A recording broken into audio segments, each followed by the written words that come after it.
Welcome to my YouTube channel. Glad to have you here.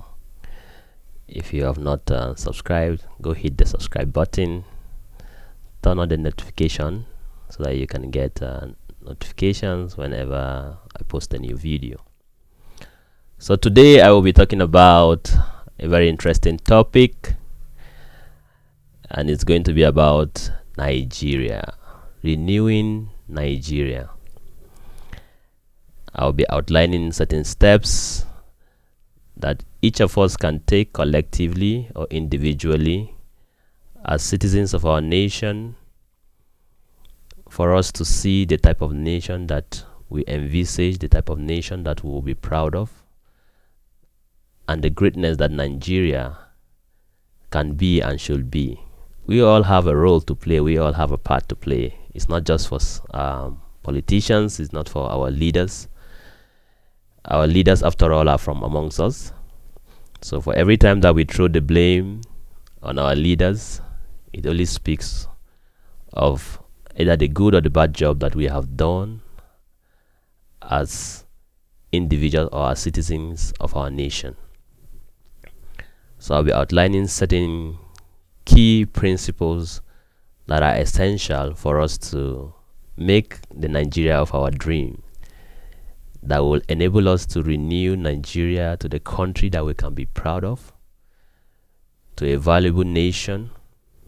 It's not enough to be criticizing Nigeria all the time. So many people call and talk about Nigeria in a bad light always, and I think that is one of the most unpatriotic things that you can do as a citizen of any nation. Things may not be going as we want them to be, but that doesn't mean that our country is totally a lost cause.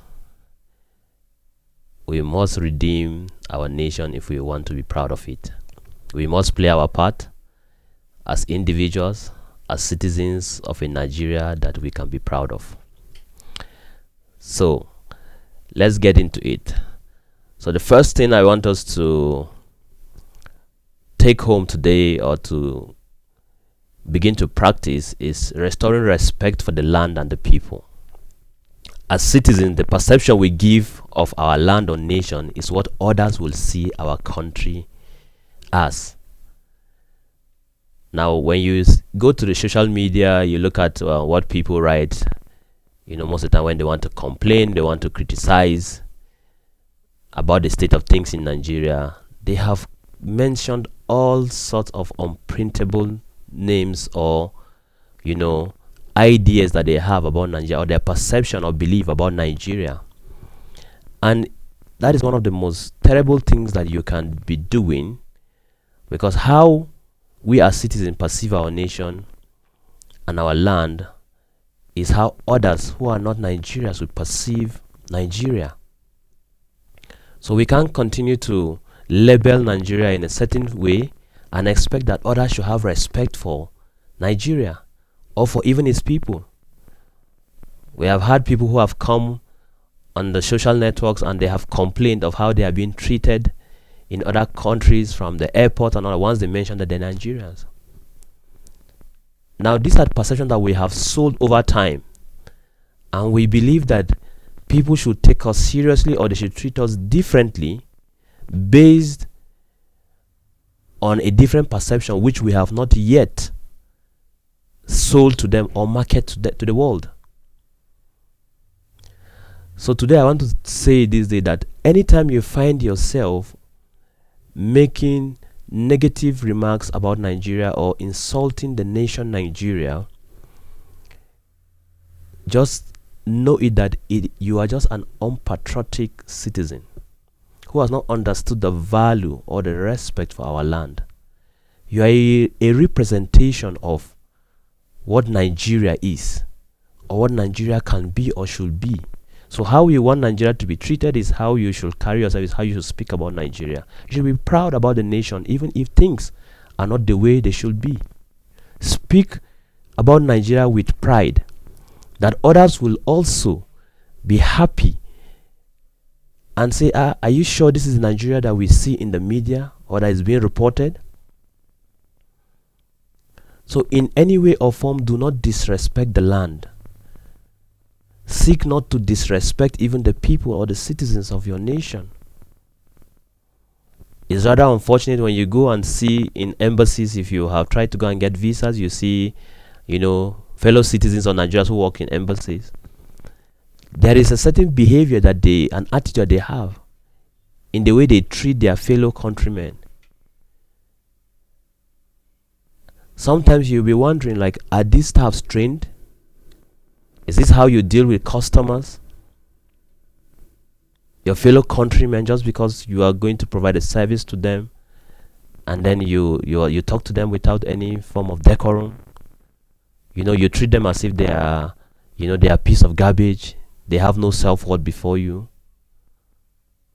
So these are the kind of things that we need to start putting in check as citizens.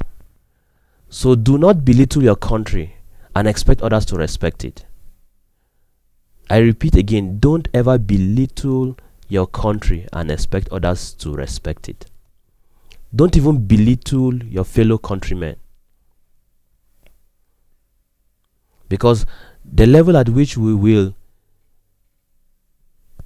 ensure that people respect us and respect the country Nigeria is going to be the level at which we respect one another. Is going to be the level at which we respect the country Nigeria. And don't ever believe that you can or you will prosper in a land that you don't respect or love.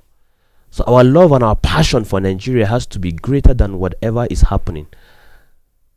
It has to be greater than the circumstances that surround us, than the problems that we are seeing. That when we look at people or we are interacting with people who are not nationals of our nation,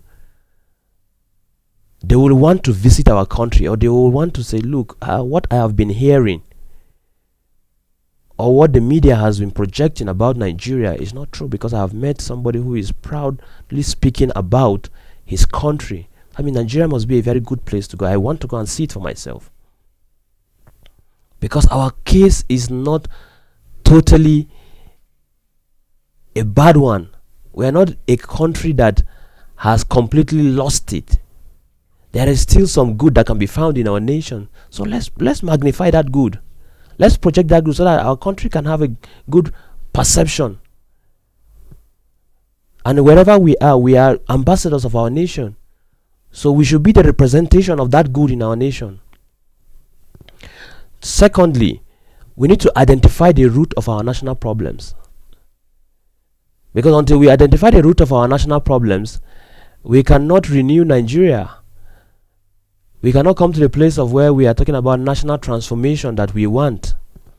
The great nation that we envisage and we are foreseeing in our mind's eye cannot be a reality. So we need to identify the root of our national problems. And what is that root? The root of our national problem is just wrong way of doing things. It doesn't matter how beautiful it seems, wrong ways of doing things will always be the virus of any society. Especially when it becomes a norm. And in some instances where it is even legalized by the laws of the country. There are unjust laws which we need to identify. We need to ensure that the right laws are enacted and they are enforced.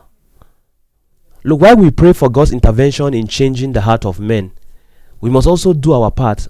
That is why you cannot leave just anybody to be enacting the laws of your country or your state where you live. You have to be part of the process that brings these people into the position of what? Of enacting laws. The right people have to be members of the House of Assembly. The right people have to be the members of the House of Representatives at the national level. Have to be the senators. These are people that enact the laws that govern our country.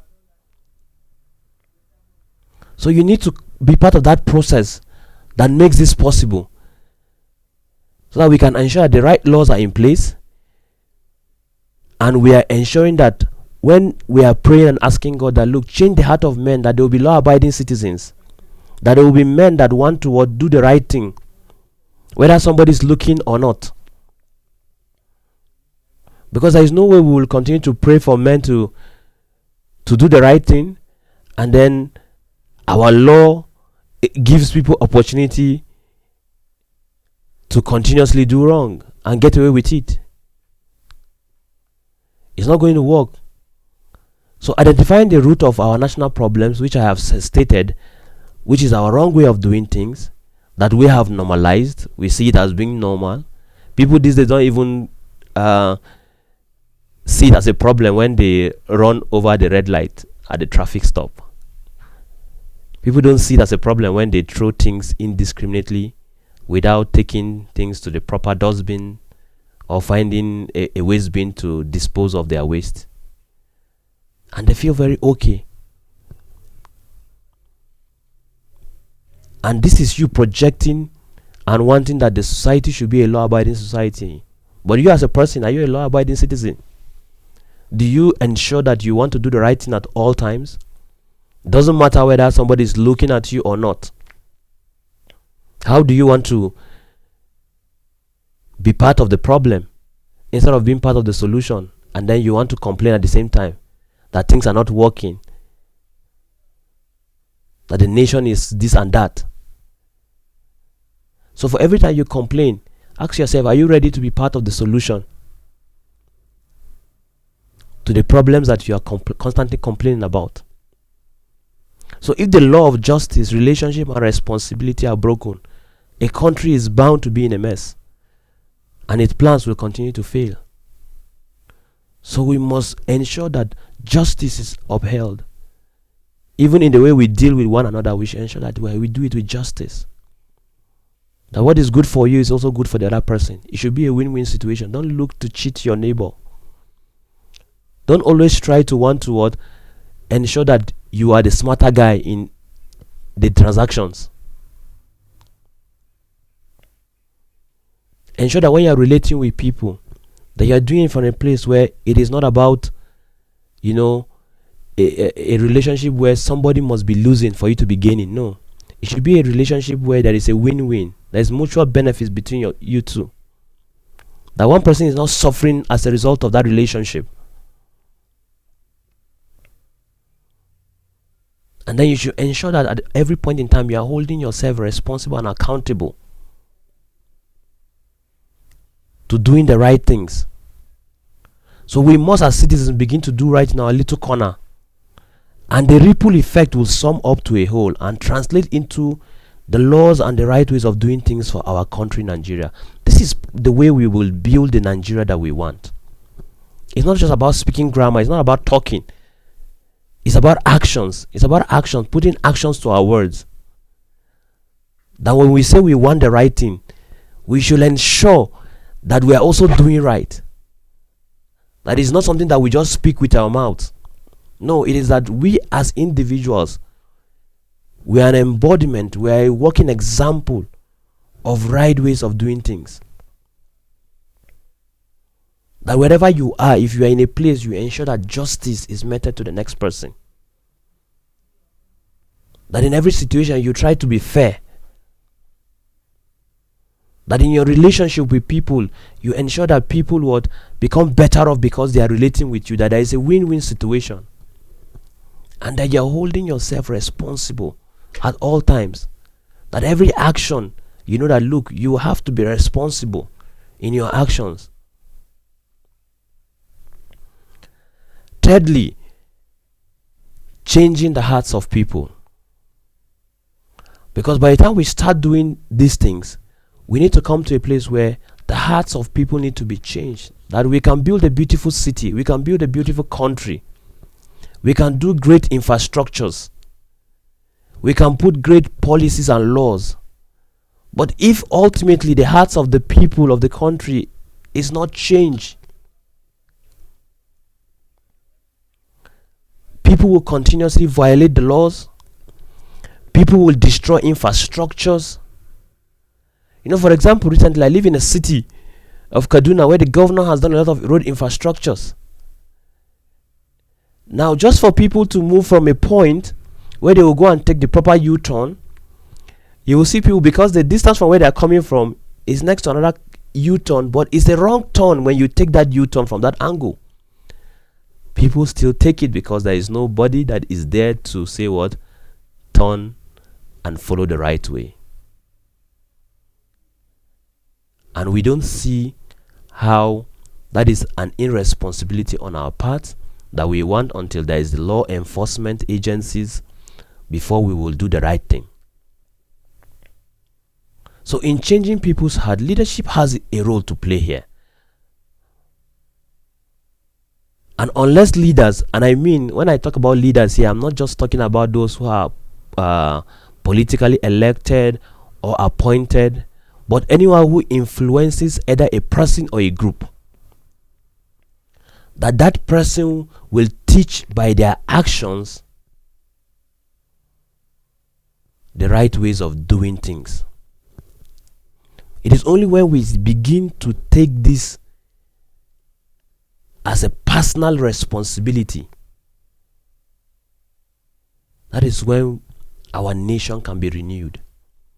But this will not happen if each of us who has influence over one person or over a group of people does not try to influence these people with the right ways of doing things through their actions,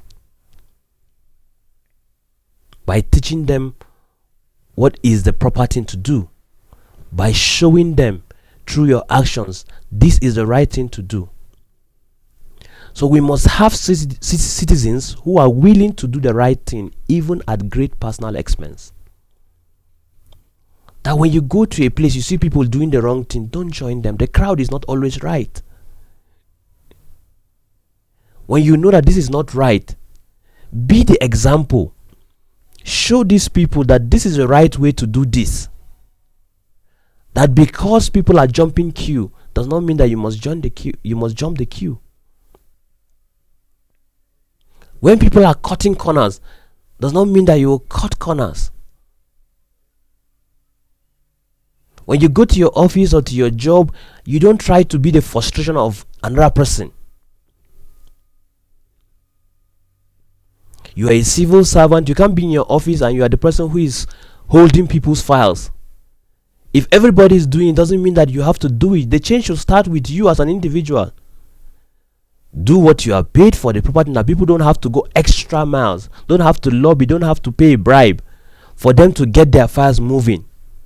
Their files will not be missing because of carelessness or because of somebody's intentional negligence of their responsibility and duty.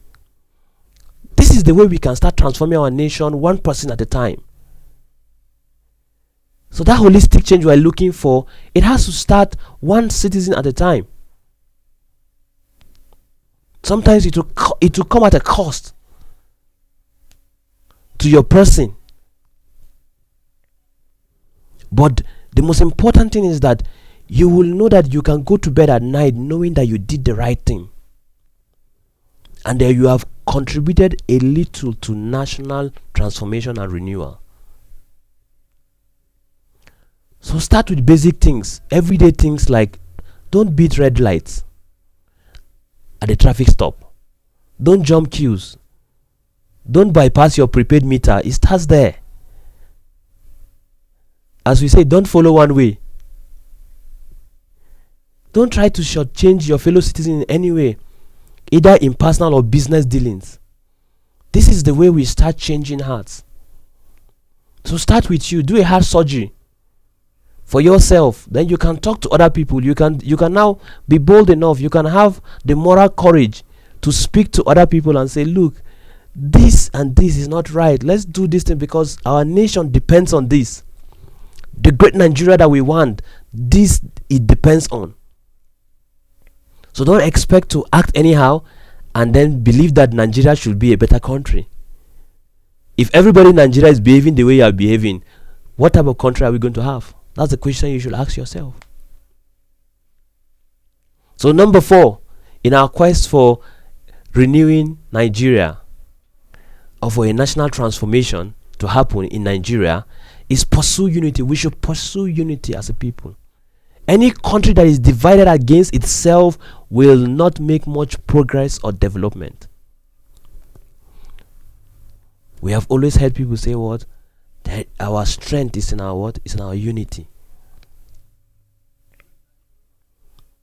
But instead of us trying to walk that talk,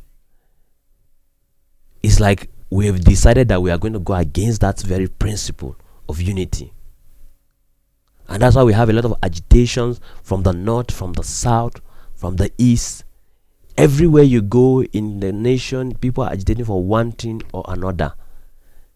They are fighting their fellow citizens. It is either across religious lines, it's either across ethnic lines, it is either across, ideological divides.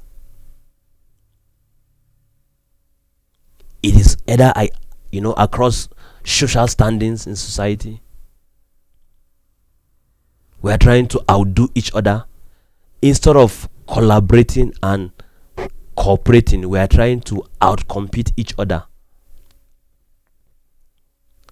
And then the power that is in that unity, where we will see a holistic development and progress as a nation, is lost in our individualistic pursuits of trying to outbest one another. And we wonder why the nation has not made any significant progress according to what we are envisaging for Nigeria. So the power of a country is in its unity. The countries that you admire, if you check and see, they are always united behind a common cause in their nation. That the unity of their country is not negotiable to them. The citizens have imbibed that. It is more like a religion to them. Anything that would divide them, they will unite against it and fight that thing. Because they know the importance of working together, that unity brings about power and it brings about victory to any country. And it makes its citizens to achieve greatness together. Because of the collective power that is in unified minds, working in harmony for a collective good of their society. So I said, if we are looking at the Nigeria of our dream, we must ensure that we talk unity, we speak unity, we walk unity by our actions. We must ensure that everybody feels part of the project Nigeria, that our collective aspirations are not going to be sabotaged by our individual thinking, trying to do things on your own or as a people outside of the collective interest of the nation. If what you are trying to do as an individual is not going to lead to the advancement or to the progress or the development of our nation, if it's going to bring harm, then you should think twice about it. Because we are solely responsible for what happens to our nation. Whether it makes progress or it develops, it's all up to us. So we should ensure that we are not working against the unity that has a power to bring us to the place of being a great nation, a relevant nation, an outstanding nation that we can be proud of. That when something happens to one of us, it happens to all of us. That if any part of the country is affected by an issue or a crisis, it is not that it is that particular section of the country that is affected, it is that the whole of Nigeria is affected. And we will rise to come to the aid of one of our brothers, either from the west, the south, the east, the north. So we should not allow this individualistic mentality to rob us of the joy and the power that is in our collective unity as a nation. Fifth is our ability to see a preferred future. What type of future are we seeing as citizens? As Nigerians, we must have and see a preferred future of our nation if we are to see a renewed nation. The reason why you have some part of us insulting Nigeria or saying all manner of unprintable names is because those people have come to a place where they have lost sight, or they do not see a preferred future for our nation. And it's rather unfortunate because look, there is no nation that just automatically became what it is. No good nation anywhere, by whatever standard you are measuring. It took a group of citizens who rose up to the occasion and responsibility of saying there is a preferred future for our nation that we see, and we are ready to fight for that preferred future. We are ready to put our hands and take the destiny of our nation and make it what it needs to be. So we must have citizens from amongst us who see a vision of a preferred nation to lead us. It starts from citizens who have that mental picture first, before you become a leader, because that's what is going to make you to do the proper thing or the right thing when you are in position of leadership. That power will not corrupt you. That when you get to the place of leadership, you know that it is about serving people. It's about the preferred future of a people that you have brought yourself forward to serve on their behalf in governance or in the life of your nation, in whatever capacity. So before we blame our failures on our leaders, we should look into the mirror first, because our leaders are first citizens before they become leaders. So as a citizen, do you have a picture of a preferred Nigeria? Think about this.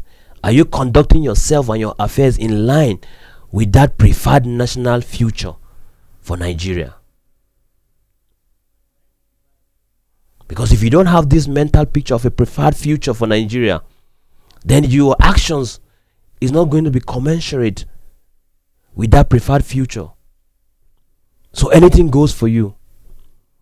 You can do anything at the expense of another person, your fellow citizen, or at the expense of Nigeria itself.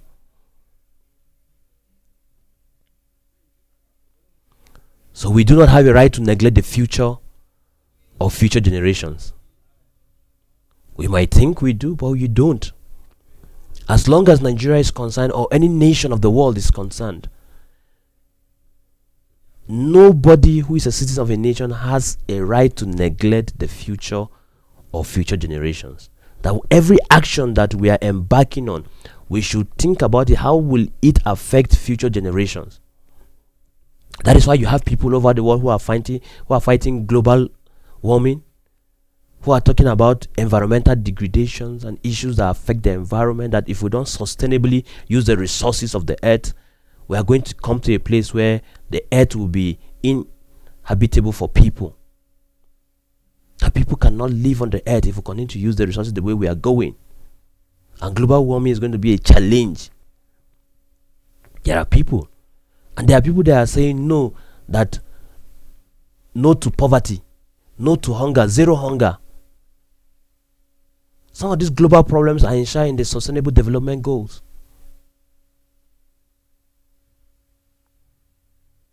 That when you check, these are things that people are looking at. Look, if we don't begin to handle these issues like this, future generations will come to a place where they will not have anything that they can hold forth to. They will not be able to bequeath anything to them. And it's a selfish way of living if we begin to think only about now. And we're not thinking about the future. That what will our unborn kids, what will our unborn generations come to inherit? What type of Nigeria do you want to leave for them? What type of nation? Now, if you want to, people have been saying no. Some people say we'll find a country, we'll japa, they use that. We want to run, to other countries and all that. And I say, okay, those who don't have the option of running, who now stays and ensures that Nigeria is the kind of country that they will be proud of? Think about this. And the universal principle of love is the sixth one. Our actions are pointless if it is not motivated by love. So nothing has meaning without love. That we can do all these things, but let our motives be that of love. That love expresses the very nature of our creator, of the creator of the universe and the world we live in. So learn to love people regardless of their faults. Love them unconditionally, because that's the only way you can see people for what they are, people that are worthy of good. That is why when you're in a leadership position, you want to do good to people because you love people genuinely. And that's why you decided to be in that position of leadership, to lead them to a better place. It must be driven from the place of love. So if we don't work in that universal principle of love, that is why you will continue to fight one another when we need to be loving one another. We need to be seeing each other from the place of love. People are our biggest capital. So love people. We shouldn't neglect people. One of the best gifts that the Creator has given unto us, and the biggest capital we have in any nation, is the people first, not the natural resources, not anything that they have going for them. It's the people first. So love should guide what we allow in our nation.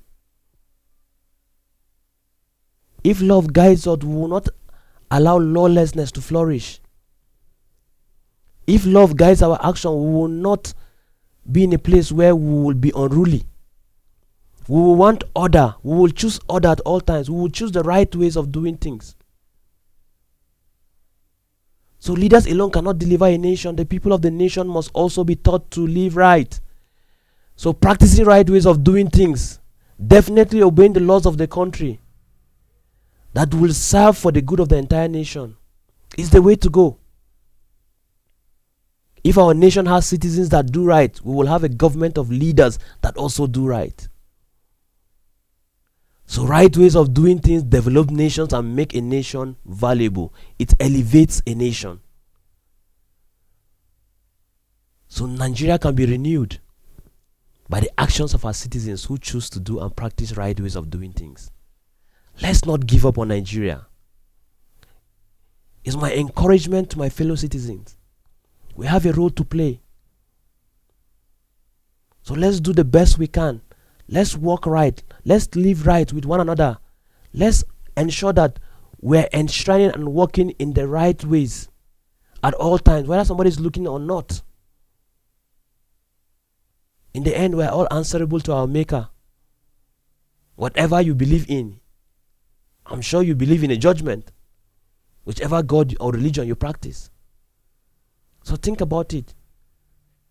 That your nation is part of the inheritance that you're going to leave and the legacy that you will leave for future generations and for the world. Let the world know that because you have walked here, you have left your footprints in the sands of time, and they are footprints of good, they are footprints of right ways of doing things, that you fought for the future of a nation. And I trust that you enjoyed today's session. I'm looking forward to having you in our next episode. Thank you.